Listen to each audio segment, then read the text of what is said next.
Bueno, pues ahora nos encontramos con Adrián y Daniel Noroña. Ambos son fundadores y CEOs de Antarrea, ¿verdad? Antarrea Productions. ¿Qué tal? Buenas Antarrec. tardes. Hola, buenas tardes, ¿cómo estás? Antarrec, perdón. Antarrec Antarrec Productions. sí. ¿Qué tal? Buenas tardes. Gracias por aceptar la entrevista. Buenas tardes, Carlos. Gracias por recibirnos, gracias por darnos un poquito de tu tiempo, hermano. Gracias. Y el espacio, te agradecemos mucho. Muchísimas gracias. Platíquenos primero, antes de entrar en materia, como se dice, ¿qué es Antarrec Productions? Bueno, Antarrec es una casa productora que ya tiene aproximadamente 20 años de existir, pero como tal llevamos muchísimos años dentro de la industria musical, culpa de mi viejo, Juan Carlos Noroña, que precisamente quisimos hacer aquí la entrevista para que pudiéramos tocar también un poquito de esa historia. Él cantautor, compositor, músico de muchos artistas en los años 70 y después de algunos años de andar girando por el mundo decide radicar en México y bueno, como compositor aquí en México fue grabado innumerables veces por Emanuel, Vicky Carr, Lupita D'Alessio, N cantidad, los 80s, en ese bollante 80s de la música mexicana.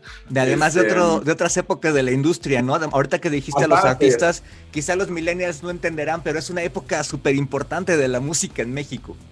Por supuesto. El pináculo, ¿no? O sea. Sí, fue donde México dio un salto también en la música, porque se venía haciendo música en México, obviamente, ¿no? Pero creo que se consigue un estándar de calidad altísimo a partir de los 80s, ¿no? Y produciendo música nacional y hecha en México también. Entonces, por ese motivo, mi padrino Bebu Silvetti, el que hizo los boleros de Luis Miguel y demás, que me salió de padrino de bautizo en España, lo encuentra a mi viejo aquí en México y le dice, gordo, ¿dónde andabas? ¿No? O sea, te estaba buscando y pues en ese momento no había celulares, no había WhatsApp para decir, oye, mándame una rolita, ¿no? Entonces, en esa onda lo encuentra en México y bueno, mi viejo ve una gran oportunidad en el mercado mexicano. Nosotros somos argentinos, como te digo, yo nací en España, pero bueno, nos hicimos desde el 82 al mercado mexicano y fuimos creciendo con él, ¿no? O sea, desde niñito siempre en los estudios de grabación, siempre acompañándolo a compartir, bueno, nos compartía él su experiencia en esta industria y nos encontrábamos siempre en los estudios desarrollando las cintas o haciendo alguna chistosada, alguna ingeniería por ahí. Y bueno, y eso te va forjando, ¿no? Y eso te va como metiendo ese gusanito de decir, a mí también me late por aquí desarrollarme. Y bueno, hoy en día hemos crecido en esta industria y llegamos a tener un estudio de grabación por una necesidad, evidentemente. Mi viejo compositor, arreglista también en España, pero sobre todo en la composición. Y había una época muy curiosa donde tú llegabas con tu cassette, tenías una grabadora, una cinta de carrete y un microfonito así como tú ahí, y grababas tu canción con la guitarra o con el piano o una melodía. Los famosos demos con los que ibas a las disqueras, ¿no? Exacto. Y el AIR tenía como esa facultad de ver dentro de la canción la cualidad. La cualidad o el potencial que podría llegar a tener para cuál de sus artistas, ¿no? Entonces no hacía falta llegar como con una orquestación o un arreglo ya definido. Hasta que aquí el compadre se empieza a meter en el tema de la producción con mi viejo, en la composición también, y empiezan a llevar material a una compañía disquera, Fonovisa, en aquel entonces, Melody, y que era de Televisa, además, ¿no? Era el sello musical de Televisa, estaban Flans y Pandora, artistas de esa época. Sí, y justo estaban presentando rolas, me acuerdo de temas, pero estaban súper demeados, ya súper producidos, y yo con mi casetito y el his, ya sabes, ¿no? Y dije, no, nunca más entregamos así una canción. Entonces por eso nos metimos en lo que es la producción, para poder demear nuestras propias canciones, pero luego terminamos fundando Antarrec Productions con el tiempo, ¿no? Pues la gente empezó a decir, oye, qué bien suena, ¿por qué no me grabas algo? Exacto. Oye, ¿por qué no te haces este jingle? Oye, ¿por qué? Exacto. Entonces, pero fíjate, la industria te va llevando, la necesidad te va llevando, resolviste una situación, pero te abre un panorama también de negocio impresionante, ¿no? Porque él y mi viejo no pensaban nunca en llegar en ese momento a tener un estudio, una casa productora como tal. pero poco a poco eso fue creciendo, y los juguetes son los juguetes, y empiezas a meterte en un micro, y ya después quieres un compresor, y ya después quieres la consola más grande, y la nueva compu, y la nueva cinta, y la nueva... Entonces... También se vuelve tu vicio. Es un vicio, esto, un muy lindo vicio creativo, creo. Sí. Oye, además, digo, ahorita que estás hablando de esa época, a lo mejor muchos no se acuerdan todavía, pero, o ya no se acuerdan más bien, o nunca lo vivieron, pero era una época súper importante para la música. O sea, si hoy se genera mucha música, hoy a lo mejor se genera muchísima más música, pero en aquel entonces eran unas producciones enormes. O sea, ahorita que decías cantantes tipo Vicky Caro, Emanuel, se echaban unas súper mega producciones, ¿no? También recuerdo que, por ejemplo, artistas tipo Emanuel se iban a Italia u otros lugares a grabar. ¿Quiénes grababan aquí y qué buscaban en un estudio como el de ustedes? Ahorita llegamos al presente, pero ahora ya que tocas estas épocas, me interesa mucho hurgarle un poco. Mira, precisamente no estaba al alcance de la tecnología. Hoy cualquiera puede comprar una interfase, comprar una laptop y poder hacer su música en la casa, o por lo menos demear o preproducir todo en su casa, ¿no? Pero antes no, antes todo era, nada más había cintas, y la cinta costaba muchísimo, y las consolas de antes costaban muchísimo. Entonces los que se podían dar el lujo de tener un estudio de grabación o eran las disqueras, o era gente multimillonaria que metía estudios carísimos, y no había tanto.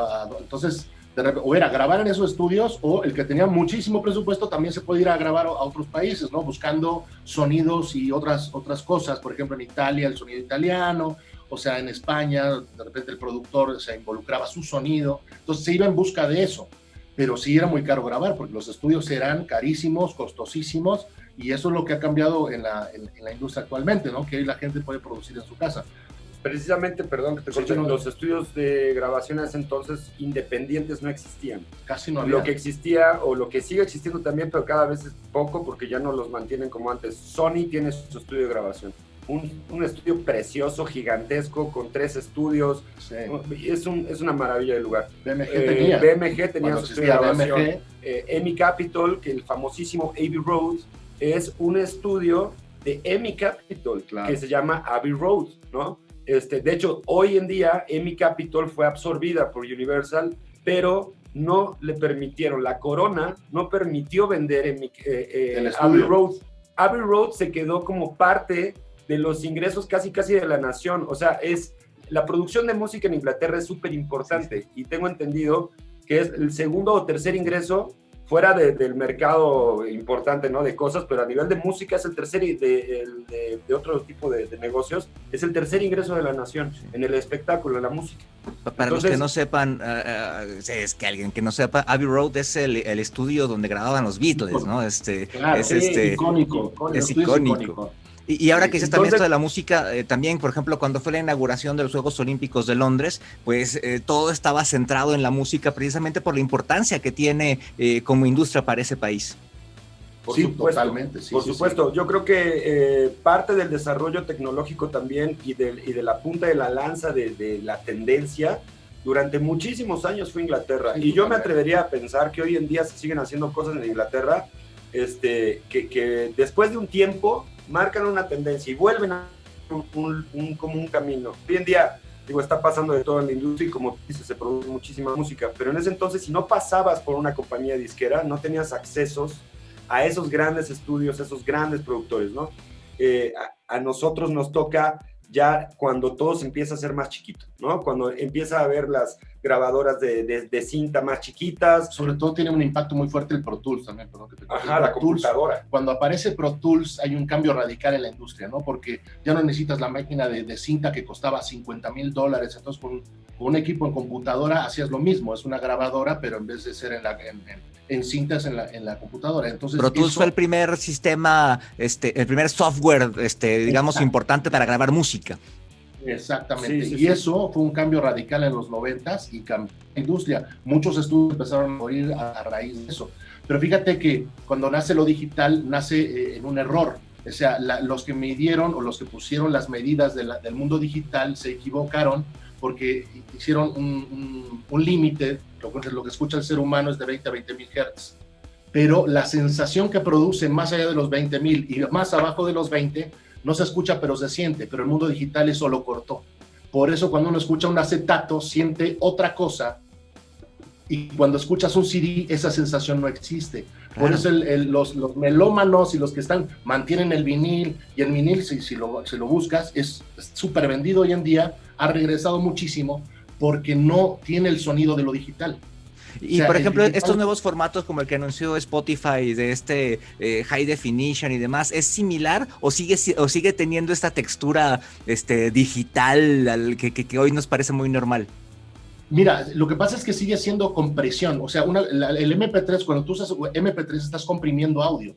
Por ejemplo, un track de audio, o sea, en el mundo digital pesa como normal, o sea, cuando pesas 16, 44 kilohertz, que es lo que supuestamente imita lo que es una cinta, lo digital, es lo más parecido, pesa como 40 megas. Y cuando comprimes un MP3 para subirlo a las plataformas digitales, pesa 8.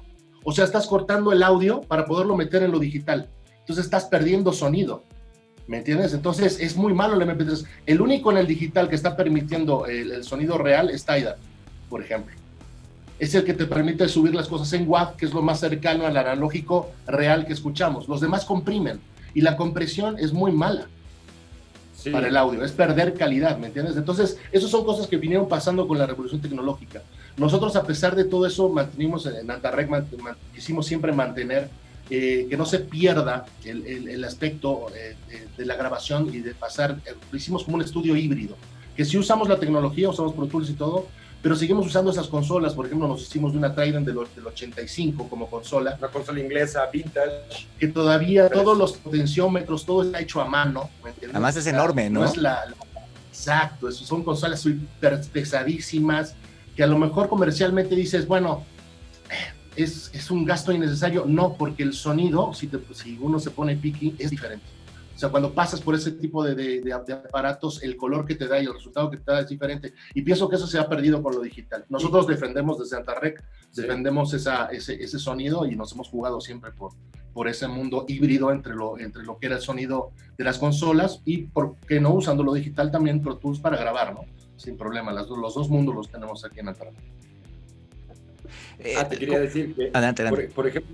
Por ejemplo, la situación del MP3 y todo esto, mucha gente, lo que nos pasaba, por ejemplo, cuando teníamos el iPod, ¿no? Queríamos llenar nuestro iPod de música, y entre más música tengamos en el iPod, eras el chico más cool del grupo, ¿no? Entonces, o sea, está buenísimo, pero hemos perdido la sensación de tenerlo, de poderlo disfrutar. Ahora parece que entre mayor cantidad de música que tengamos es mejor. Entonces, de alguna u otra forma, también la tendencia de lo que está sucediendo hoy en las plataformas, pagando una mensualidad y obteniendo la biblioteca más grande de música que ha existido en la actualidad, se encuentra ahí arriba.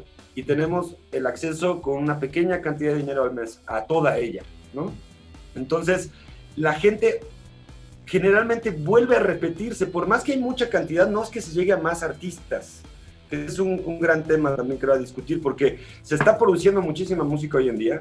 Hay muchísimas formas de producirlo, hay muchísima gente que produce en casa con una laptop que lo hace increíblemente bien, y hay otra gente que de plano está subiendo unas cosas que deberían de pasar por procesos creativos de gente pegada en la industria de la discográfica como nosotros, con un estudio de grabación que le pueda dar un seguimiento, una guía, para que sus balas siempre sean bien gastadas en esta industria. En esta industria lo que pasa es que hay poco tiempo, es como la carrera del futbolista para un artista. Sí. Hay que pegarla lo más rápido posible, no porque haya un tema de que alguien te esté correteando, pero sí porque alguien te vaya quitando algunas piedras del camino y guiándote. Creo que eso es muy importante, y nosotros tratamos de hacer eso desde nuestra trinchera, desde aquí y tratamos de que cuando estos materiales son expuestos, pues bueno, tengan una muy buena difusión con todo el equipo de trabajo que tenemos detrás, ¿no? O sea, gente que se dedica a darle difusión, gente que se dedica a forjarlos ya para subirse a los escenarios. O sea, hay una cantidad de cosas que se logran hacer con el artista para que cada paso sea bien dado, ¿no? O sea, que no haya tanta traba en el camino. Claro. El tema es de que la gente hoy queremos, como te digo, tener mucha música, pero no llegamos a nuevos artistas. Siempre estamos repitiendo, no sé si te pasa a ti. En tu casa de repente pones música y escuchas 2 o 3 cosas nuevas, y ya en la reunión con los cuates terminas poniendo a Def Leppard otra vez, terminas poniendo otra vez, no sé qué es lo que te guste, o el electrónico que te guste, pero volvemos otra vez como cíclicamente a lo que ya conocemos, ¿no? a lo que nos recuerda algo, a lo que de alguna otra forma una nos vivencia, tocó, claro. porque ahí también hay un tema importante que es la canción. Sí. O sea, las canciones yo creo que son las que mantienen esta industria. Que hay algo muy curioso, ¿no? Hoy en día tienes acceso a toda la biblioteca del mundo y sigues oyendo los mismos, o cuando oyes algo bueno, escuchan, no sé, o algo nuevo, perdón, no exactamente bueno, pero cuando escuchas algo nuevo, pues se la pasan escuchando a Bad Bunny, o los éxitos que más se escuchan son covers de rolas como las que mencionaste al inicio de hace 20, 30 años. Claro. ¿Qué pasa con eso? Y otra cosa también que mencionabas, el otro día platicando con alguien de tecnología, me decía que hoy en día pasa mucho esto de la calidad de la música, porque además de que dura menos y hay más competencia, no hay dispositivos para reproducir la música con mucha calidad, y en particular el mercado mexicano, pues siguen vendiendo mucho estos sonidos como cierracalles, que son la bocinota y que distorsiona y a la gente le gusta. ¿Qué pasa con todo eso? O sea, este sonido, digamos, clásico y cuidado contra el masivo y el que, pues, en todos los dispositivos tenemos acceso a él. Mira, nosotros te puedo hablar desde los dos lados y puedo defender los dos lados, porque nosotros estamos desde el lado de cuidar cada proceso, de cuidar, ser meticulosos. O sea, te puedo decir que una canción, cuando producimos una canción, podemos escucharla, no sé, 2000 veces. O sea, en el proceso creativo y de producción hasta llegar al máster, ¿no? Entonces, conoces también esa canción, dónde están los detalles, dónde hay algo que te acaricia del lado izquierdo, dónde hay algo que suena de repente del lado derecho. Entonces dices, ¿por qué escucharla en reproductores chafas o de mala calidad? Vas al centro a comprar un equipo y ves las tiendas con unos sonidos así, las mismas tiendas de música, reventando los baffles en las puertas de las tiendas, ¿no? Y él y yo lo vamos y decimos, esto está tronando, esto está horrible, yo no compraría ese baffle, o sea, pero hay gente que va y lo compra. Entonces hay mercado para todo. O sea, nosotros consideramos que está el mercado de la gente que todavía llega a su casa, se destapa una buena botella de vino, o se prepara un café y pone el acetato o el CD, o yo qué sé, y tiene sus cables libres de oxígeno que llegan a las bocinas, y entonces se sienta y empieza a escuchar desde la Sinfonía de Beethoven hasta Michael Jackson o lo que sea, ¿no? Pero hay gente que es melómana y disfruta de ese momento de su vida, y hay gente que no, hay gente que le gusta traer el celular a todo lo que da, rompiendo en el bolsillo, y así trabajan y están haciendo cosas, y en realidad no importa. Lo que importa aquí, o sea, a nosotros nos importa, pero lo que quiero decir es que lo importante es que la música mueve, motiva, te acompaña, la canción forma parte de tu vida. Entonces, creo que como la uses está bien. Si tú crees que la debes de usar con esos sonidos que se prende la bocina cada vez que estás saturando, pues está padre. Yo no lo haría. Yo recomendaría que la gente le tuviera un poquito más de cariño, claro, de respeto a todos los procesos creativos que hay detrás de la producción de una canción, ¿no? La gente que se mata por sacar un buen sonido. También hay un problema, te voy a decir, más técnico también, que se llama, que es un problema de psicoacústica. La gente se ha acostumbrado con el tiempo que el volumen es calidad. Mayor volumen es mayor calidad, y eso es un grave error. Por eso cada vez estamos apretando más. O sea, hay un proceso en la grabación que se llama masterización, que es donde tú finalizas después de la mezcla del disco, de la canción. ¿Y qué haces en ese momento? Levantas el volumen y masterizas para que quede altísimo, y todo el mundo pelea por estar lo más alto posible, sin llegar a saturar, pero con más volumen posible. Entonces, es más, a uno de los miembros del Grammy que dieron premios a la mejor masterización le preguntaron, hace 2 años, le preguntaron que cómo habían elegido a quién era la mejor masterización, y contestó a la menos mal masterizada, porque todas estaban mal. O sea, estamos llevando la música a un nivel, o sea, donde ya está perdiendo por la competencia. Exacto. Hay un eslogan ahí que dice la guerra del volumen, exacto, la pelea del volumen. Si lo buscas, hay todo un tema de discusión respecto a eso. Entonces, otra cosa que nosotros tratamos un poquito de pelear desde Antarrec, también estamos intentando de que entiendan que la masterización, sí, sobre todo los artistas, porque lo sienten más bajo o lo van y lo comparan con otros discos y dicen, oye, me falta volumen. ¿Según quién? ¿Según qué? O sea, porque lo escuchas a otro artista altísimo, eso no es medida. Si tú escuchas un disco de Sting hoy, pones un disco de Sting, por ejemplo, Nothing Like the Sun de Sting, lo vas a escuchar bajo. Vas a decir, oye, me falta volumen. Sí. ¿Por qué? Porque no estaban pensando en los 90s en masterizarte para que tengas el volumen a tope en tu estéreo. Para eso tienes una perilla que se llama volumen. ¿Te quieres dar? Si no, mejor le quitamos la perilla, ¿no? O sea, si lo vamos a tener todo hasta arriba, ¿para qué tenemos ese volumen? Es para que tú lo adaptes a tu gusto. Entonces, no es necesario esto de estar buscando el tope del volumen, porque es una irrealidad, ¿me entiendes? Por eso es un problema de psicoacústica, porque es un engaño al cerebro. Sí, y eso es como, digamos, del lado del usuario, pero el artista cuando va con ustedes, ¿qué quiere? O sea, ¿sí busca la calidad o depende del artista o le interesa sacar todo rápido y más barato? ¿Qué pasa cuando se acercan con ustedes? Es que existen todos los casos, o sea, todo lo que mencionaste existe, porque hay gente que viene y dice que ya tiene cierta experiencia y dice, quiero un sonido competitivo, o sea, y te pone ejemplos, mira, mi estilo es quiero sonar así, y la tiene muy clara, ¿no? Pero hay gente que dice, ¿sabes qué? Yo canto. ¿Qué cantas? Pues no sé, vengo a ver que me digas qué canto, ¿no? O sea, desde ese nivel, ¿no? Sí. Entonces, por eso nosotros en Antarrey, más que un estudio de grabación, que parecería que somos un estudio de grabación, por eso más que un estudio de grabación somos una casa productora, porque nos dedicamos más que nada a encaminar al artista desde cero.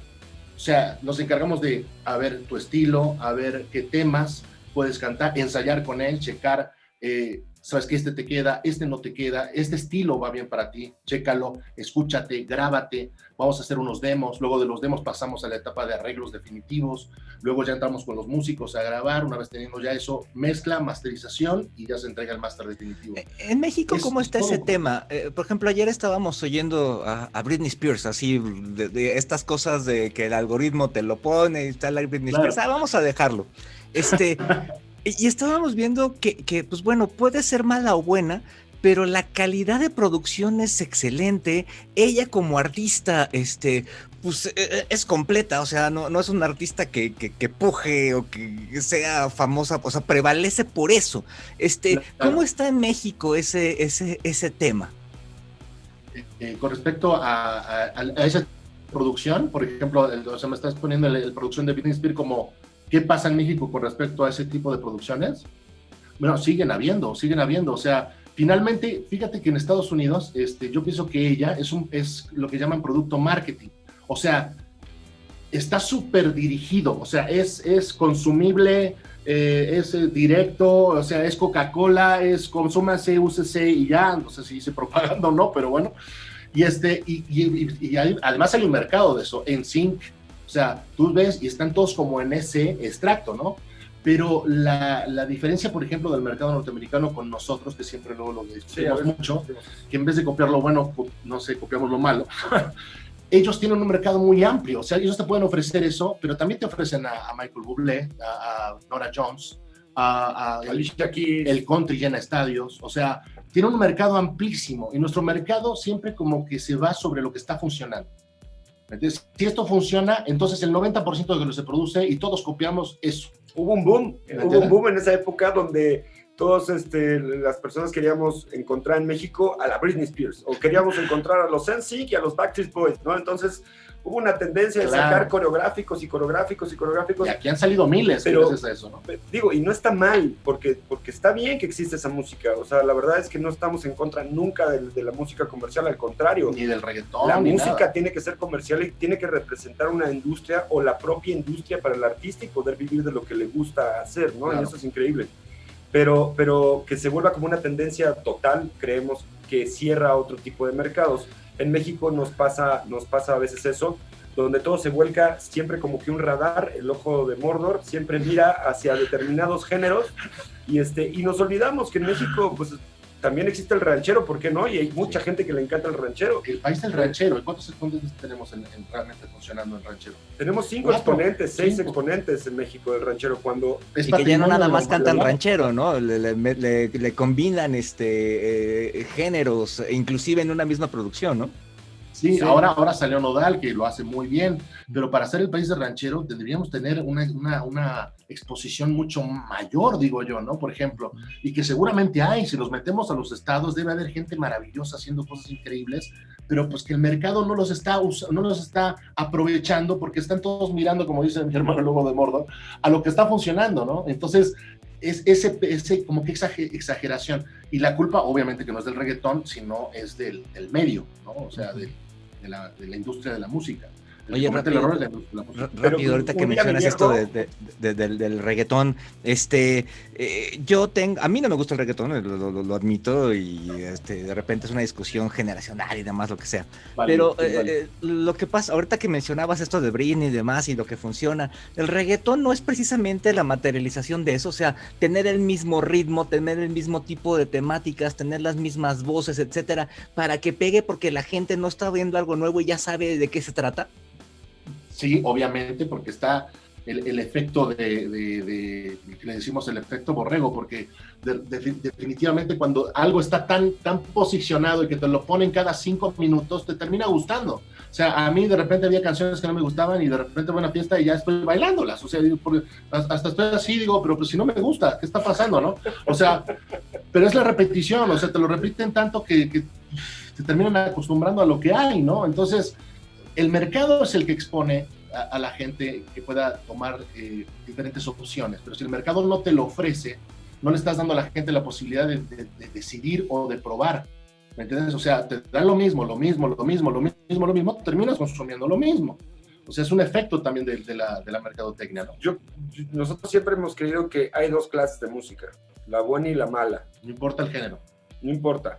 Hay cosas muy bien hechas dentro del reggaetón, hay cosas, como tú dices, muy bien hechas dentro del pop claro, americano, que Britney Spears, los mismos NSYNC, o sea, todos lo escuchamos y uno no puede decir, pues no me gusta, no es mi gran estilo, no lo seguiría, tal vez no iría a un concierto, pero escucho a Britney Spears, ¿no? Y digo, pues bravo, escucho a NSYNC y digo, wow, estos chavos qué bien bailan, y después se sale Justin y dices, wow, o sea, tienen una capacidad artística estos artistas. En el reggaetón sucede lo mismo, o a mí me sucede lo mismo. Hay muchas cosas, o la gran mayoría, si te tengo que hablar del lado personal, que no me gustan. Ni las producciones, ni el artista, ni el contenido literario, ni la canción, ni cómo se visten, ni cómo nada. Pero hay otros que lo intentan hacer y lo llevan hacia otros lados, ¿no? Por ejemplo, el reggaetón colombiano. Suena a otra cosa. Sí, porque es como más pop. O sea, el reggaetón colombiano le vino a dar que ya no se ya le llama tanto reggaetón, sino urbano. Hace una fusión melódica distinta, con ritmos que están dentro de la onda reggaetonera puertorriqueña, que fueron como los pioneros en este tema, pero le agregan cosas como guitarras, le agregan tal vez percusiones, le agregan acordeones, o juegan un poco más con esto, ¿no? O sea, es más un pop como el que se oía en Colombia desde siempre, ¿no? Sí, pero llevado como al reggaetón, ¿no? O sea, usando los ritmos del reggaetón, y entonces eso le da como otro aire, por eso ya se cambió y ya no le dicen reggaetón, le dicen urbano, porque el reggaetón es bien puertorriqueño, inclusive tiene cosas hasta del trap, ¿no? O sea, rapean, inclusive, es mucho más rapeado el puertorriqueño que el colombiano, es mucho más cantado el colombiano. Entonces, bueno, hay géneros, se va moviendo esto, va cambiando, y como en todo, hay cosas buenas y cosas malas. A ti si te gusta el rock, pues habrás escuchado rock bueno y habrá rock que no te gusta y que se te hace malo, o sea. Hablábamos con una amiga, hablábamos con una amiga el otro día de este tema también de la música, y le decíamos, ¿ves como cuando José Alfredo recibe a José Alfredo Jiménez cuando estaba en un hospital ya muy grande, Yamal del corazón, le va a hacer una entrevista a Jacobo Zabludovsky, y después de haber hablado de sus temas y de toda su historia, le tira aquel buscapié y le dice, ¿y qué opinas? ¿Qué opinas tú, José Alfredo, de esta música extranjerizante y de los jóvenes que están escuchando hoy en día? Imagínate en aquella época, ¿no? O sea. Entonces, como que se incorpora un poquito más y Gary le dice, no, Jacobo, no te equivoques. A mí me encanta, hay cosas increíbles dentro de esa música. Esa música es hermosa, le dice. Está bien que los jóvenes escuchen eso. Y que vayan y bailen y se diviertan. Y que se diviertan y desfoguen esa energía que tienen y que tal vez en ese momento encuentren y vean una niña que les encanta. Y cuando se acabe esa música, alguien agarrará una guitarra para conquistarla y cantarán nuestras canciones. Entonces digo, habló la experiencia y habló un tipo que se la sabía toda, ¿no? Entonces, sí, de hecho el otro día oía a un familiar, creo que era el hijo de Javier Solís, y pues Javier Solís estaba chavo cuando murió, y decía eso también, ¿no? Que le gustaba Hendrix y que iban a conciertos a Estados Unidos y demás, y tú lo ves a él, pues era así, charro, ¿no? Claro, claro. Pero sin embargo, esa música es como, por eso la industria vive del catálogo. Esas canciones son para toda la vida. O sea, nos dejaremos de existir nosotros, dejarán de existir nuestros hijos y nuestros nietos seguirán cantando esas canciones. ¿Qué es lo que a lo mejor no pasa con el reggaetón? Si hay una queja contra el reggaetón, es que probablemente no sea un producto de catálogo tan durable, ¿entiendes? No es que vayan a agarrar dentro de 15 años y vamos a cantar la Macarena. En 15 años ya nadie se va a acordar de la Macarena. Con todo respeto a Maluma o a cualquier otro Hawái. Sí, ¿no? O sea, no van a hacer un remake de Hawái en Big Band, no lo van a hacer, no. O sea, no va a pasar. Buenísimo, Hawái. No va a pasar. Eso es lo que está pasando con este tipo de llevar al extremo esta música también, ¿no? De que sea solo lo único, ¿no? Nos estamos olvidando del catálogo, me refiero a nivel negocio de la industria. No estamos haciendo catálogo con esta música. Oye, ya se nos está terminando el tiempo y digo, está súper sabrosa la plática, pero el motivo principal era ver cómo se ha movido este tema de las grabaciones y demás durante la época del COVID. ¿Cómo han vivido este año en la industria de la música? ¿Qué tanto se ha golpeado? El otro día platicaba con alguien que se dedica a tomar fotos en conciertos y pues obviamente no tiene nada de chamba, ¿no? También no. El otro día leía un tuit de alguien que de estas personas que se dedican en el comercio informal a las camisetas y demás, pues tampoco han tenido nada, ¿no? Se han diversificado en otras cosas más gachas que la piratería. Pero sí. ¿Qué pasa con esto de la industria del lado en el que están ustedes, que es del lado en el que nace el artista, el lado en el que nace la música que escuchamos? ¿Qué ha pasado en este último año? No, se ha cerrado muchísimo. La verdad es que la pandemia, obviamente, en cualquier momento de crisis, pienso yo, esto finalmente es la música, el arte, es como pasa como a tercera parte, porque es lo primero que se va a cerrar en el caso de cualquier crisis, no solamente en la pandemia. Si hay una crisis económica, la gente lo primero que va a dejar de consumir es el arte, ir a un museo, ir a un show, a lo mejor si tenía planeado hacer su disco, no lo va a hacer. O sea, siempre se va a cancelar eso primero, porque lo de primera necesidad es sobrevivir. Entonces, obviamente, y sobre todo con la pandemia que ha durado tanto, pues mucha gente ha tenido que cerrar. Tenemos amigos, tenemos un amigo, Jerry Marrón, que tiene una empresa que tuvo que cerrar porque se dedicaba a la renta del audio y cerró. Hay gente que no tiene trabajo, o sea, estudios que también cierran. Digo, afortunadamente, o sea, en la cuestión de la pandemia y en las necesidades uno se empieza a ver creativo y claro, se pone hay que inventar, a pensar. Y el asunto es no quedarse inmóviles y siempre estar tratando de innovar. Y dentro de esta situación de la pandemia, a los productores, a la gente que llevamos ya muchos años produciendo, nos agarró ya como con un estándar de trabajar a distancia, porque esto ya se venía haciendo. O sea, podías grabar con un guitarrista en España o, por ejemplo, hacer un artista en Uruguay, como lo hemos hecho, y que te mandaba todas las sesiones, y entonces empezábamos a pelotear desde aquí, desde Zoom, desde Internet. Y se potenció, eso se ha potenciado. O sea, es más, ahora lo que hacemos mucho es a distancia, y de eso hemos estado sobreviviendo, de trabajos de repente ahora estamos trabajando con un cantautor en Madrid, y esa distancia, ¿no? O sea, eso lo ha mantenido. Pero creo que sí, la industria de la música, como bien lo dices, ha sufrido muchísimo. Desde los fotógrafos que iban a los shows, que ya no van. Desde los staffs, los tramoyistas, los que suben las bocinas, los que conectan los cables, los que están de backstage, la gente que rentaba los audios. O sea, hay toda una cantidad de gente. Con Michael Jackson viajaban más de 250 personas en la gira mundial, imagínate. O sea, es una familia gigantesca de gente trabajando. Si mañana Michael, como desapareció, se quedaron todos sin trabajo, con un show montado en Inglaterra, ¿no? O sea, y de golpe se les muere. Imagínate, es lo mismo ahora, pero a nivel global. O sea, todo el mundo está pensando cuándo podemos volver otra vez a trabajar, cuándo podemos empezar. Pero mucha gente se ha puesto creativa, perdón. Se ha puesto creativa y empieza esto de los streamings, empieza esto de podemos grabar a distancia, o voy a tu casa y te grabo en tu casa. Hay mucha gente que está haciendo eso. O sea, de alguna u otra forma, el que tiene necesidad, es lo que hablábamos el otro día con Dani desayunando, ¿cómo ha movido la necesidad del artista a que esta industria no pare? pero es una necesidad de crear, es una necesidad de entregar y de seguir haciendo, de seguir vigente, de seguir en movimiento, ¿me entiendes? Más allá del negocio, porque si tú lo ves como negocio, el fin último de un artista es generar un show y convocar gente y el poder vivir de eso, ¿no? Más allá de la venta o de la reproducción de la música en las plataformas. Pero eso otro que no es cuantificable, exacto. O sea, la cuestión de la necesidad del artista de ir y necesito componer. Sí, hoy me desperté con una necesidad de componer y entonces él se clava, o el artista o el creador se clava en que su canción es maravillosa, entonces ya busca a alguien con quien producirla. Oye, ¿y si la grabamos? ¿Y si te mando los audios desde mi casa? ¿Tú crees que sí? Tú mándamela y vamos a empezar a trabajar. Entonces, ellos han hecho que esto no pare. Exacto. O sea, fíjate, en estas épocas de pandemia, o sea, la venta de equipo de audio para grabar en tu casa ha subido más que nunca.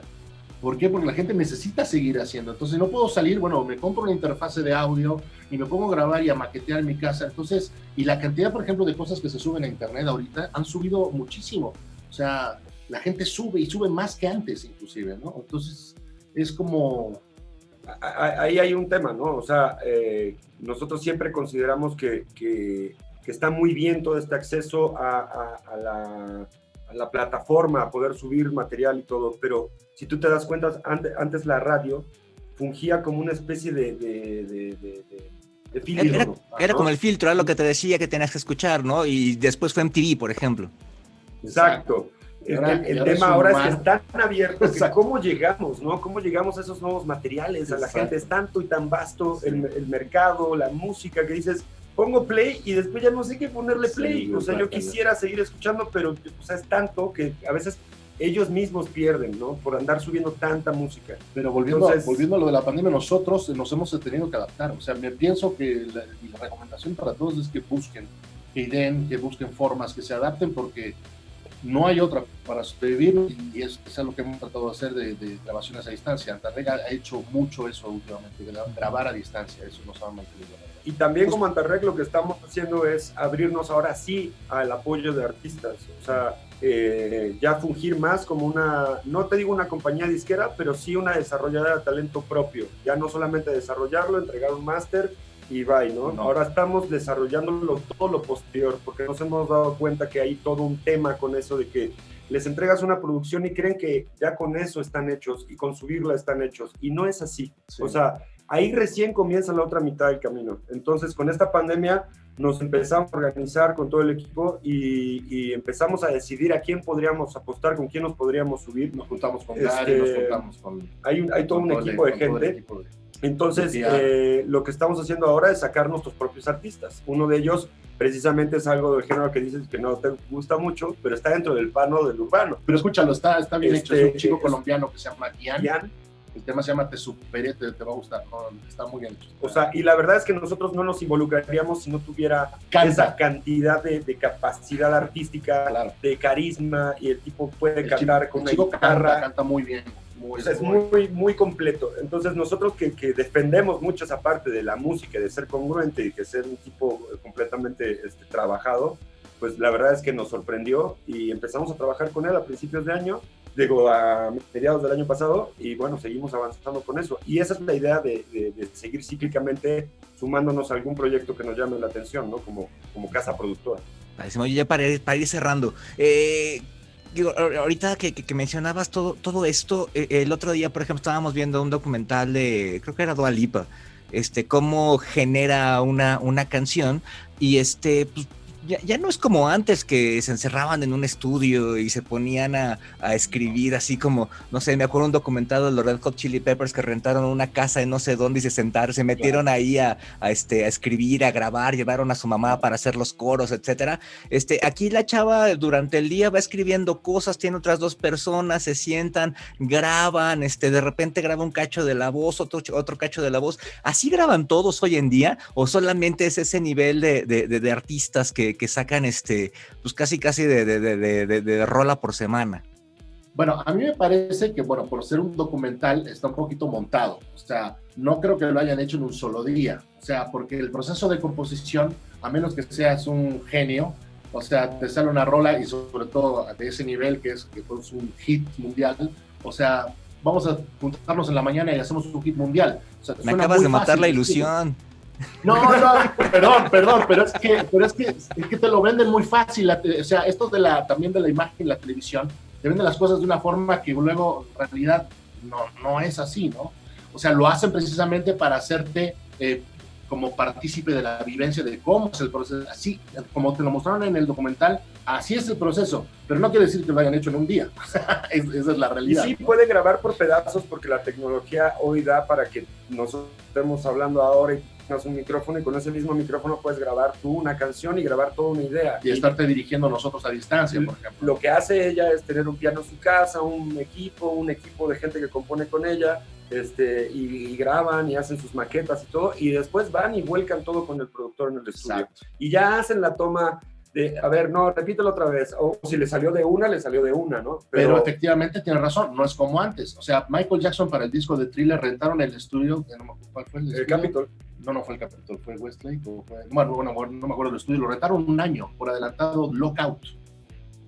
Un año para ellos hacer todo el disco de Thriller. O sea, la mezcla de la canción de Billie Jean se mezcló 94 veces, o sea, ese proceso murió, eso ya no existe. O sea, eso se hace previo, o sea, por ejemplo, se ensayan en su casa, preparan todo, llegan al estudio y ya llegan a grabar, ¿me entiendes? Hay cosas, perdón, rápido, hay cosas que se siguen haciendo de esa forma, como tú dices de los Red Hot Chili Peppers. Hay un documental que te invito a verlo, que se llama Sound City. Es un documental que hace Dave Grohl de Foo Fighters, como recopilando la historia de lo que fue su llegada a Los Ángeles con Nirvana cuando vienen de Seattle. Entonces arrancan, su primer disco, como subimos todas nuestras ideas a la camioneta y a la vagoneta y llevábamos nuestros sueños y llegamos, y entonces empieza a hablar de la ilusión que ellos tenían de llegar a Sound City, ¿no? Porque era Sound City, el estudio de grabación. Icónico. Cuando llegan, ellos llegaron en el 90, ¿no? El estudio ya había pasado por su pico más alto y ya estaba en las ruinas. O sea, dice, así se frena el video y dice, ¿esto es Sound City? Oh, o sea, no lo podían creer. No puedo creerlo, es una porquería. Sí, entonces empieza a hablar. Nevermind fueron una grabación de 15 días. Nevermind, que fue icónico, 15 días, fue 16 días de grabación. Ya traen ideas previas, pero cuando se metieron al estudio grabaron una canción por día. Entonces ahí sí entra lo que tú dices, o sea, entrar y hombres de veras que se meten al estudio y no hay de, oye, me ponchas aquí, oye, me arreglas acá, oye, o sea... Me pones autotune en la voz, oye, me hay muchos factores hoy en día que te pueden ayudar, ¿no? Y que de repente las producciones de nosotros también las hacemos así, porque es válido, ¿no? Para eso es la tecnología. Pero, por ejemplo, hay grupos de rock que nosotros los seguimos grabando de esa forma. Claro. O sea, ensayamos muy bien, preproducimos muy bien, y cuando llegamos al estudio, llegamos todos como cuchillito a cortar, ¿no? Entonces, hay toda una preparación detrás, que te digo que eso es lo importante, que a veces no se ve. Esa es la preproducción que nosotros sí manejamos muchísimo. Oye, está súper chido el tema y son cosas que de repente, digo, ahorita que estás hablando me están llegando unos flashbackazos bien cañones de cuando oíamos música antes, de cuando ibas con tus cuates a oír discos o llevabas a tu novia a la sala de tu casa a escuchar discos y demás. O sea, era otra forma de consumir la música y la calidad y demás. Entonces, yo creo que son cosas que se tienen que hablar, se tienen que, no sé si recuperar o no, pero sí como tratar de revalorizar cómo se hace la música, qué hay detrás de la música y pues la calidad que pueda tener, ¿no? Acabas de decir algo muy importante, me parece. O sea, que recuperar, no sé, pero por ejemplo, era una experiencia. Y hoy que se buscan tanto las experiencias, hemos perdido esa experiencia. La experiencia de descubrir un disco completo, porque era una obra. O sea, abrirlo, quitarle el celofán, sacar las letras. Te mandan un sencillo, ahora escuchas un sencillo, dices, y a lo mejor mañana hace mariachi, o pasado hace pop, o sea, antes era todo un concepto de pe a pa, de iniciar una canción y terminar la décima del lado B, y que digas, wow, me voló la canción. O sea, se hacían 10 temas, o sea, lo que es hoy el EP, que se convierte como en una posibilidad de sacar 5 canciones, cuando en realidad el EP, en esa época, se llama el Extended Play. O sea, entonces el Long Play era porque el acetato te daba la chance de poner 10 canciones por el espacio físico del acetato. Entonces, y hasta tenías que contemplar la duración de las canciones, porque si no ya tenías que pensar en quitarle una a uno de los lados y tener solamente 4 rolas en el lado A o en el lado B. Entonces, por eso las rolas duraban 3 o 4 minutos máximo. Claro, exacto. Claro. Y a veces tomaban la decisión de quitar una y dejar 4 rolitas, ¿no? De un lado. Pero el asunto es que se producían 16 o 17 canciones, o 14. Y entonces, después del tiempo... Si ese LP había tenido éxito, pues el corte, decían, bueno, aprovechemos las otras que no salieron y sacamos el extended. Comprabas la versión extendida o un sencillo con una rola a lo mejor éxito, claro, y atrás una de las que les había sobrado del otro. Exacto. Que es lo que no alcanzó a salir en el primer disco, que fue un guamazo. Entonces aprovechan y dicen, vamos a sacar, capaz que estas rolas también pegan. Entonces, y ahora lo usamos como si fuera el lanzamiento del EP. Lo que dices está genial, porque el otro día hablando con un amigo dices y comentas de que te sentabas antes a escuchar música con tu novia y entonces sacabas el disco y lo ponías. Era un momento a compartir. Una convivencia. O sea, la música era un círculo de amigos. Exacto. Donde tal vez no apelabas tanto el disco, pero lo ponías junto para que toda la familia lo escuchara o todos los amigos lo escucharan. Entonces había hasta una integración distinta. Exacto. A la hora de escuchar la música. Hoy lo que queremos es estar aislados con tus audífonos, escuchando lo que tú quieres escuchar, tal vez por una repercusión de que tal vez antes te decían, apaga tu música, ya no me con tu música, ¿no? Y ahora que la tecnología nos lo permite, culpa del Walkman, ¿te acuerdas? El cassette con nuestros pomponcitos aquí, color naranja, y nos sentíamos... Que además oían feo. ¿No? Pero nos separó. Sí, eso un poco nos aisló, ¿no? Nosotros todavía teníamos en tu casa la costumbre de los viernes en la noche llegar, poner acetatos o poner un CD o poner también el estudio o lo que sea, ¿no? Pero es el tiempo de escuchar música. Escuchar todos juntos. Y ahora ponte esta otra y a ver, pues ya te escuchaste esto, no lo escuché y pum, y compartimos algo distinto. Mucho del trabajo del productor es estar vigente, estar escuchando mucha música. Aparte de que tenemos los oídos así de repente de 12 horas de estar en el estudio frente a la consola mezclando, produciendo, dirigiendo, uno pensaría, uy, qué ganas tienes de seguir escuchando música, pero como es algo que te apasiona y algo que te compete, es estar informado y estar como todo el tiempo viendo cuáles son las tendencias, hay que hacerlo, pero siempre de repente volvemos a Def Leppard, siempre de repente volvemos a Yes, clásico, o a Jethro Tull, o volvemos a otro tipo de música, o hasta Alberto Cortés, o a Milanés. Hemos trabajado con infinidad de cantautores, o sea, digo, Manzanero, hemos hecho cosas, Edgar Oceransky, el Gadillo, hacemos de todo y gracias a Dios creo que por eso también hemos podido prevalecer en este tiempo de pandemia. Volviendo un poco al tema, es nuestra versatilidad también de adaptarnos a distintos conceptos, ¿no? Culpa otra vez del señor que está ahí atrás en el cuadro, que desde chiquitos nos flagelaba haciéndonos escuchar todo, desde Serrat hasta Jethro Tull, hasta Status Quo, las bandas más progresivas que te puedas imaginar del planeta, o hasta el folclore argentino, ¿no? Nosotros amamos el folclore. Entonces, eso es un bagaje que te da después opciones de decir, esto puede ir por acá, esto puede ir por allá, y eso es gracias a escuchar música. O sea, la verdad es que siempre en la región alguien que inicia en esto es, escucha música, analiza, no te vayas con la melodía principal, trata de escuchar qué hay detrás de eso, ¿no? Ay, es importante eso. Súper interesante, y bueno, que mencionabas eso, recordaba, pues sí, tienes toda la razón, ¿cómo se queda de repente esa música, ¿no? Yo tengo un hijo de 11 años y de repente puede escuchar a Óscar Chávez o puede escuchar una pregunta por una rola de Yes, ¿no? O sea, y es por eso mismo que dices, o sea, yo no lo había meditado, pero tienes toda la razón. Oye, se nos terminó el tiempo, la plática está súper chida, y pues espero que no sea la última vez que platiquemos porque este tema es apasionante y se ve que ustedes dos lo traen en la sangre. De hecho veo por ahí atrás también tan en la sangre que hasta tienen atrás hay un cuadro de Ray Conniff. Los millennials no entenderán quién es Ray Conniff, pero es eso que dices, ¿no? Todo el bagaje que hay de la música para dedicarse a esto. Sí. Culpa de mi viejo que grabó a Ray Conniff. O sea, le grabó varios temas y fue éxito con Ray Conniff, con canciones de mi viejo. Sí. Oye, padrísimo. Platiquemos después, definitivamente tenemos que tocar muchísimos temas más sobre esto de la música y cómo se hace. Y a lo mejor cuando ya podamos volver a salir, pues hacer el programa desde allá o algo así por el estilo. Dale, bienvenido cuando gustes. Esta es tu casa y nosotros, digo, somos eternos amantes de platicar y compartir y transmitir también un poco de lo que nos han dejado a nosotros las personas que nos forjaron, ¿no? Claro. Entonces, y lo que nosotros vamos creando, ¿no? Y si se puede compartir contigo, de verdad, la vibra increíble. Carlos, gracias, muchísimas gracias. Chidísimo. Pues bueno, ellos fueron Adrián Noroña y Daniel Noroña, son hermanos. Ellos son fundadores y CEOs de Antarrec, ahora sí lo pronuncié bien, ¿verdad? Antarrec Productions. Oye, muchísimas gracias. Reitero, subrayo, repito, diría Adela, que no sea la última vez que platiquemos. Seguro que no. Bienvenido siempre y gracias de verdad por el tiempo. Espacio.